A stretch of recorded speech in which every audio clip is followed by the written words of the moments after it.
how do Wrexham compete in the Championship next year? When we arrived at League One, I said to Rob and Ryan, I said, this is a really difficult league. I knew the guys at Huddersfield. I knew the former manager at Barnsley, and I knew how difficult it was and the risk of getting stuck in League One, honestly, because it is a difficult league to get out of. But I told Rob and Ryan, I said, listen, we have momentum, we have the confidence, and we have some continuity. So we could just get stuck here, or we could go for it. And in fact, you saw in season 4 that one of the first episodes, early episodes, that talked about this meeting where I presented to them what the strategy was and what the cost was going to be, and they said, let's go all in. I believe it was another podcast, the Fearless and Devotion guys, that said, oh, well, obviously that's that meeting never actually happened. A couple months before, they would never be deciding on a strategy about what to do. They would have planned that years in advance. Well, that meeting happened. That was a real meeting.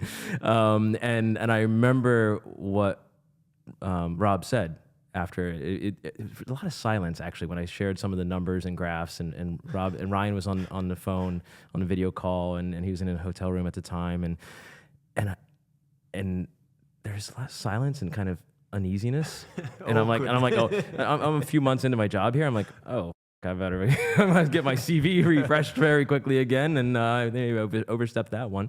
But then Rob said, listen, I believe in people, and I believe in Phil and the team that we have here and the people around him. And obviously, Michael, we believe in you as well. That's why we brought you in. So, I don't want to speak for Ryan, but I think, we should go for it. And, Ryan responded, let's go. And that meeting was real. It was raw, it was organic, it happened. And that's, the kind of the American mentality that they bring, and Canadian American mentality that they bring. It's like, why not?